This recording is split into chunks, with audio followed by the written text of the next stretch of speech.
When I walked into my mother-in-law's garage that Tuesday afternoon and saw my 11-year-old daughter's painting crumpled up in the trash can like yesterday's newspaper, something inside me died and was reborn in the same instant. For 5 months, I had watched Lily work on that portrait every single day after school, carefully mixing colors on her makeshift palette, studying photographs with the intensity of a master artist, asking me endless questions about brush techniques and shading methods that I barely understood myself. She had poured her entire heart into capturing every detail of her grandmother's face, from the gentle wrinkles around her eyes that spoke of decades of laughter to the way her silver hair caught the afternoon light streaming through the kitchen window. It wasn't just a painting to Lily, it was a love letter written in oils and acrylics. A gift meant to show Grandma Helen how much she meant to her only granddaughter, how beautiful Lily thought she was exactly as she was.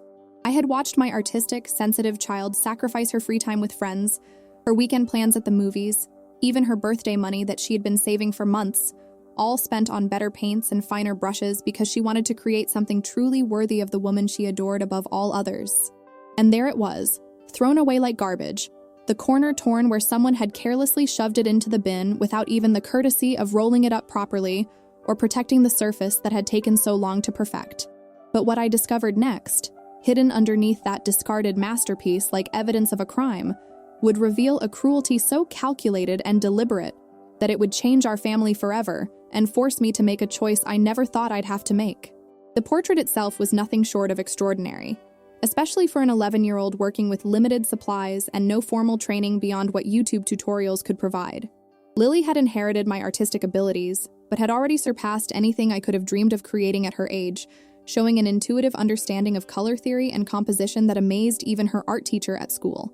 She had spent the first 2 weeks of the project just studying Helen's face from different angles, asking permission to take photographs during family dinners, quietly observing her grandmother's expressions when she thought no one was looking, sketching quick studies on napkins and scraps of paper whenever inspiration struck.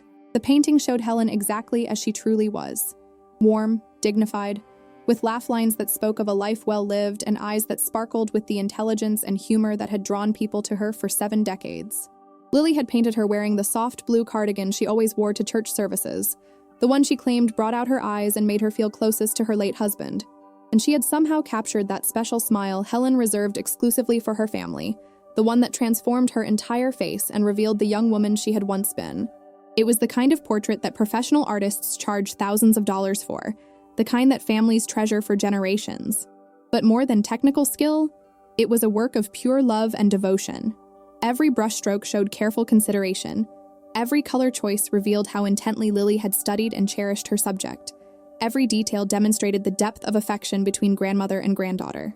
I remembered the evening Lily had finally declared it finished after weeks of tiny adjustments and perfectionist tweaking, how she had called me into her room with barely contained excitement to show me the completed work, her face absolutely glowing with pride and anticipation as she explained her artistic choices and waited for my reaction. The plan had been for Lily to present the portrait as the centerpiece surprise at Helen's 75th birthday party the following weekend, an event that had been planned for months and was expected to bring together 4 generations of family members from across 3 states. It was meant to be the highlight of the celebration, a surprise that Lily had been keeping secret for what felt like an eternity, despite her natural tendency to share every exciting detail with her beloved grandmother during their daily phone calls. She had been practically vibrating with nervous excitement about the big reveal for weeks, planning exactly how she would present the gift, worrying obsessively about whether Helen would like it, hoping desperately that it would make her cry those happy tears that grandmothers cry when they realize how much they are loved. Lily had even written a little speech to go with the gift, a heartfelt explanation of why she had wanted to paint her grandmother's portrait and how much Helen meant to her, how she saw her as the most beautiful woman in the world and wanted to capture that beauty forever. She had practiced that speech countless times in front of the mirror in her bedroom, and I had listened from the hallway on more than one occasion, my heart swelling with pride at this thoughtful, creative child who loved so deeply and expressed that love so beautifully through her art. The painting had been carefully stored in Helen's garage for safekeeping, since our small apartment didn't have adequate space, and we were constantly worried about accidental damage from our cats or the chaos of daily life. Helen had suggested the storage arrangement herself, claiming she had the perfect climate-controlled spot where it would be completely safe until the party, away from curious eyes and potential accidents. We had wrapped it meticulously in protective covering, placed it gently in the exact corner she had indicated, and I had trusted completely that it would be treasured and protected by the woman who claimed to love Lily more than anything else in the world. But Helen had discovered the painting weeks before the party, and somehow, despite our careful wrapping and her repeated promises not to peek at her surprise, she had uncovered Lily's masterpiece and seen exactly what her granddaughter had created with such love and dedication. And instead of being moved by the obvious devotion and effort that had gone into this incredible gift, instead of being honored that an 11-year-old had willingly spent 5 months of her precious childhood creating something beautiful just for her, Helen had been absolutely horrified by what she saw. Not because the painting was poorly executed. It was objectively stunning and showed remarkable technical skill for someone so young, with sophisticated understanding of light and shadow that impressed everyone who saw it. No, Helen was horrified because the painting was unflinchingly honest in its portrayal. Lily had painted her grandmother exactly as she actually was. A 74-year-old woman with laugh lines and age spots and silver hair, and all the beautiful imperfections that come naturally with a life fully and joyfully lived. Helen, who spent hundreds of dollars every month on anti-aging creams and professional hair coloring and subtle cosmetic procedures, who had been lying about her real age for so many years that even she sometimes forgot the actual number, simply couldn't bear to see herself depicted with such truthful authenticity. To Lily's innocent and loving eyes, those wrinkles were precious maps of laughter and hard-earned wisdom, beautiful evidence of a life spent caring for others and finding joy in simple pleasures. To Helen, however, they were devastating proof of failure, undeniable evidence that time was winning the battle she had been fighting desperately for decades against the natural process of aging. The painting that was meant to be a celebration of Helen's life and natural beauty had become, in her deeply insecure mind, a cruel and public reminder of everything she was trying to hide from the world and herself. What I found hidden underneath the discarded painting in that trash can was even more devastating and heartbreaking than the carelessly thrown-away artwork itself. There were multiple printed emails between Helen and my sister-in-law Amanda, a detailed correspondence discussing what they repeatedly referred to as the situation with Lily's gift, as if a child's loving creation was some kind of problem that needed to be solved or managed. The emails revealed a level of calculated cruelty and deliberate dismissal that literally took my breath away and made me question everything I thought I knew about these women. Helen had written to Amanda in shocking detail about how completely inappropriate it was for Lily to paint her, looking so ancient and haggard, how the portrait was unflattering and deeply hurtful to receive, and how she absolutely couldn't possibly display such an offensive thing in her home, where her friends and neighbors might see it and judge her appearance. Amanda had responded with a series of increasingly elaborate suggestions for how to let Lily down gently while protecting Helen's delicate feelings, as if an 11-year-old child's emotions didn't matter at all in this cruel equation they were calculating. They had spent considerable time discussing whether to simply hide the painting permanently in a closet or storage unit, or whether to have what they called a gentle but firm conversation with Lily about choosing more appropriate and flattering subject matter for her future artistic endeavors. The emails showed with crystal clarity that this wasn't a momentary lapse in judgment or a thoughtless reaction. This was a carefully planned campaign to reject and utterly dismiss my daughter's heartfelt gift because it didn't meet Helen's impossible standards for how she wanted to be perceived by the world. Most shocking of all, they had never once considered how absolutely devastating this rejection would be for Lily, had never spent even a moment thinking about the terrible message it would send about her artistic abilities, her perception of beauty, or the value of her love and tremendous effort. The most damning and heartbreaking email in the entire exchange was one where Helen complained bitterly that Lily had made her look absolutely ancient, and wondered petulantly why she couldn't have painted her the way she used to look in old photographs, or used one of those computer apps to smooth out all the wrinkles and make her look younger. She wrote extensively about being embarrassed and humiliated that people would see the painting and think that's how she actually looked in real life, as if the honest and loving depiction of a 74-year-old woman was something deeply shameful, rather than naturally beautiful and worthy of celebration. Amanda had eagerly agreed that it would be terribly awkward and embarrassing to hang the painting anywhere that visitors could see it, and had suggested that maybe Lily could try again with a much more flattering and complimentary approach that would be easier for everyone to live with. The casual dismissal of 5 months of dedicated work, the complete and utter lack of understanding about what this gift meant to Lily emotionally, the total absence of appreciation for the remarkable skill and boundless love that had gone into creating it. All of it was documented in cold black and white text, printed out and carelessly discarded along with the painting itself like evidence they no longer needed. These women had spent more time and energy discussing how to reject and hurt my daughter than Lily had spent on any single section of the portrait. They had put more effort and consideration into protecting Helen's vanity than they had into protecting an 11-year-old child's tender heart and creative spirit. As I knelt there in that cold garage, holding my daughter's crumpled masterpiece in my trembling hands while reading the printed evidence of this unthinkable betrayal, I felt something fundamental and irreversible shift deep inside my chest. This wasn't just about a painting or hurt feelings or a misunderstanding that could be easily explained away. This was about the terrible message these supposedly loving women were sending to my child about her worth as a person, her value as an artist, her perception of beauty, and her understanding of what love actually means. Lily had seen her grandmother as absolutely beautiful exactly as she was, had spent months trying to capture that authentic beauty with honesty and incredible skill, had poured her entire heart into creating something meaningful and lasting that would honor the woman she adored. And instead of being deeply honored by that pure and loving perspective, instead of being moved to tears by that unwavering devotion, Helen had been offended and insulted by the simple truth of her own reflection. What did that teach Lily about honesty in art and life? What did it say about acceptance of natural aging and authentic beauty? What did it communicate about the value of her artistic vision and her way of seeing the world? What lesson was my daughter supposed to learn when the person she was trying to honor rejected her gift because it was too real, too truthful, too authentic for comfort? I thought about all the previous times Helen had praised Lily's artwork, all the moments when she had claimed to be so incredibly proud of her granddaughter's developing talent and creative spirit. Had all of that supposed support been conditional and false? Had Helen's love and encouragement always depended on Lily creating art that made people feel good about themselves, rather than art that showed truth and beauty in its most honest form? I carefully and lovingly rolled up the painting, smoothing out the harsh wrinkles as best I could with my shaking hands, and methodically gathered up all the printed emails that served as evidence of this betrayal. Then I walked with determined purpose back into Helen's house, where she was busy with elaborate preparations for her upcoming birthday party, arranging expensive flowers and fussing obsessively over decorations and table settings. When she looked up and saw me holding the painting she had thrown away like garbage, her face immediately went pale with guilt and fear. She knew instantly that she had been caught in her cruelty, knew that her secret rejection of Lily's gift was no longer secret, knew that the evidence of her calculated dismissal was now in my hands. But instead of looking genuinely ashamed or remotely apologetic, she looked defiant and prepared for battle, as if she was ready to defend her unconscionable decision to throw away her granddaughter's heartfelt creation.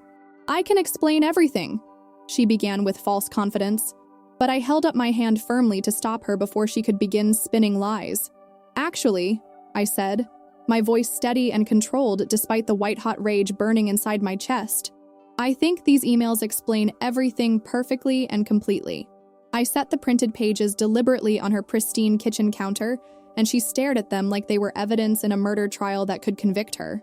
Amanda, who had been enthusiastically helping with party preparations in the next room, suddenly appeared and looked deeply uncomfortable as she realized that their secret correspondence had been discovered and their cruelty exposed.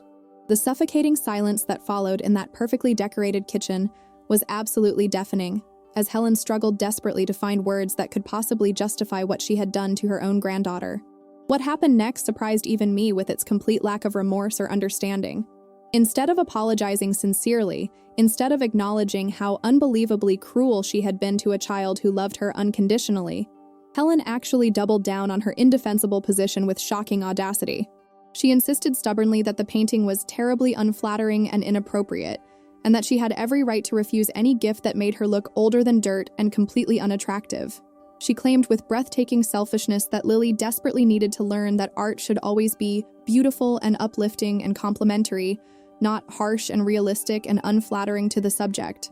She actually had the audacity to use the phrase constructive criticism to describe throwing her granddaughter's 5-month labor of love into the trash like worthless garbage.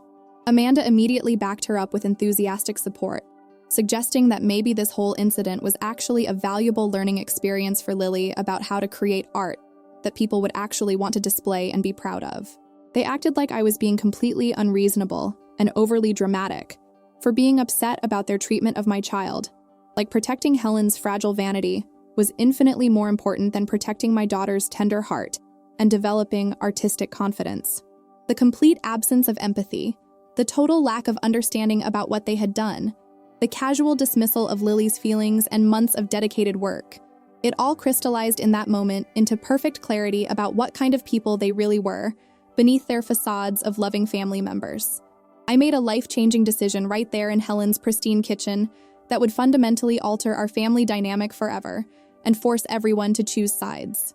I told Helen in no uncertain terms that not only would we absolutely not be attending her precious birthday party, but that she would no longer be welcome in Lily's life until she could offer a genuine apology for what she had done and actually mean it from her heart. I explained clearly that my daughter deserved family members who celebrated her incredible gifts rather than rejecting them cruelly, who appreciated her honesty and authentic vision rather than punishing her for it, who understood that real love means accepting people exactly as they are, rather than demanding they conform to impossible and superficial standards.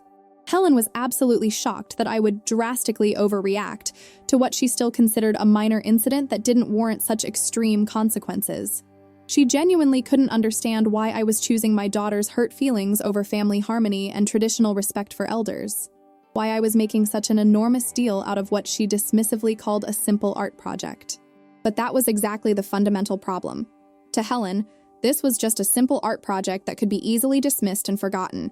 To Lily, it had been 5 precious months of love, dedication, hope, and dreams, all transformed into a gift for someone she adored and trusted completely. The fact that Helen couldn't see the difference, couldn't understand the devastating impact her rejection would have, proved conclusively that she didn't really know or understand my daughter at all. The incredibly difficult conversation I had with Lily that evening was one of the hardest and most heartbreaking moments of my entire parenting journey. I had to explain carefully that sometimes people we love most in the world disappoint us in ways that change everything we thought we knew about them, that sometimes adults make choices that hurt children deeply even when they claim to love them. I showed her the rescued painting, which I had managed to restore to near-perfect condition through careful smoothing and minor touch-ups, and told her honestly how absolutely beautiful and talented and loving it was, how proud I was of her dedication and skill. I explained as gently as possible that Helen's rejection of the painting said absolutely nothing negative about Lily's abilities or worth as an artist, and everything about Helen's own deep insecurities and personal limitations. Lily cried heartbroken tears, of course, her small body shaking with sobs as she tried to process this betrayal. She couldn't understand why her grandmother didn't appreciate something she had worked so incredibly hard on, why honesty was being treated like cruelty, why her love wasn't enough to overcome vanity and selfishness. But she also showed a remarkable maturity that absolutely amazed me, and made me proud of the person she was becoming. She asked quietly if she could keep the painting in her own bedroom, said she still thought it was beautiful even if Grandma Helen didn't appreciate it, and wondered thoughtfully if maybe someday her grandmother would grow enough as a person to understand what she had been trying to show her through her art. The explosive aftermath of this incident sent shockwaves rippling through our extended family in ways I hadn't anticipated and couldn't have prepared for. Some relatives immediately sided with Helen, suggesting that I was being far too harsh and unforgiving, and that family should always forgive and forget regardless of the hurt caused. Others were absolutely horrified when they learned the full details of what had happened, especially when they saw the extraordinary painting itself and understood the incredible level of skill and devotion that had gone into creating it. Lily's art teacher at school was so impressed with the portrait when I showed it to her that she immediately entered it into a prestigious regional student art competition, where it won first place in its age category and earned Lily a small scholarship for future art classes. The local newspaper did an extensive feature story about young artists in the community, and Lily's portrait of Helen was prominently displayed on the front page of the arts section. The bitter irony wasn't lost on me that complete strangers could immediately appreciate and celebrate my daughter's remarkable work, while her own grandmother had literally thrown it away like worthless trash. Helen was deeply humiliated when neighbors and friends saw the newspaper article and asked why she hadn't mentioned her granddaughter's incredible artistic achievement and competition victory. She had to explain awkwardly over and over again that there had been some kind of unfortunate misunderstanding about the painting, though she never admitted publicly to what she had actually done or took responsibility for her actions. 6 long and painful months later, Helen finally reached out with what she claimed was a sincere apology and a desire to make things right. She said she had been perhaps a bit hasty in her initial judgment of the painting, and that she hoped we could all move past this unfortunate incident and restore family harmony. But her apology felt hollow and calculated, focused much more on restoring family relationships and her own reputation than on understanding the real harm she had caused to my daughter. She still didn't seem to grasp that throwing away Lily's gift had been a fundamental betrayal of trust. still couldn't acknowledge that her actions had sent terrible messages about acceptance, love, and the value of honest artistic expression. When I asked directly if she was now prepared to hang the painting proudly in her living room, to display it prominently as she did countless photographs of her other grandchildren, she hesitated tellingly before answering. She suggested nervously that maybe putting it in a guest bedroom would be more appropriate, somewhere quieter where it wouldn't be seen by too many people who might judge her appearance. That moment of hesitation told me everything I needed to know about the sincerity of her supposed apology and her continued inability to understand what she had done wrong. Today, 3 years later, that beautiful portrait hangs in a place of honor in our living room, prominently displayed where everyone who visits our home can see it and appreciate Lily's incredible talent. It has become a natural conversation starter, a way for Lily to share her artistic process and techniques with visitors, and for people to understand and appreciate her remarkable abilities. Lily, now 14 and even more talented, has continued developing her artistic skills with passion and has won several more competitions and awards. She has learned to trust her own artistic vision completely, to value honesty and authenticity in her art, even when it makes some people uncomfortable. To understand that true appreciation means accepting both beauty and imperfection as natural parts of life. Perhaps most importantly, she has learned that sometimes the people we love most are the ones least capable of seeing us clearly and honestly, and that their limitations and insecurities don't define our worth or limit our potential. Helen and I maintain a cordial but distant relationship now, speaking politely at larger family gatherings but never developing the close bond we once shared. She sees Lily occasionally, usually at big family events where there are many people around and less opportunity for intimate connection or private conversations. Lily remains polite but understandably guarded with her grandmother, no longer offering the open, trusting, unconditional love she once gave so freely and completely. The easy closeness and special bond they once shared is gone forever, replaced by careful politeness and surface-level conversations about safe topics. It makes me profoundly sad for both of them, but I don't regret for even a moment the choice I made to protect my daughter's heart and artistic integrity. Looking back now with the clarity that time provides, I realize that finding that painting crumpled in the trash was actually a gift in disguise, though a painful one. It showed me who Helen really was beneath her loving grandmother facade, revealed the conditional nature of her acceptance and support, and taught Lily invaluable lessons about staying true to her artistic vision, regardless of others' reactions or expectations. The incident forced important conversations about beauty standards, aging, honesty in art, and the difference between flattery and truth that have shaped Lily's understanding of herself and her work in profound ways. Was I wrong to cut Helen out of Lily's life over a discarded painting? Should family harmony have mattered more than my daughter's feelings and artistic development? Would you have handled it differently if you found your child's months of heartfelt work thrown away like worthless garbage? Sometimes love requires us to make difficult choices, to prioritize protecting our children over maintaining comfortable relationships with people who hurt them.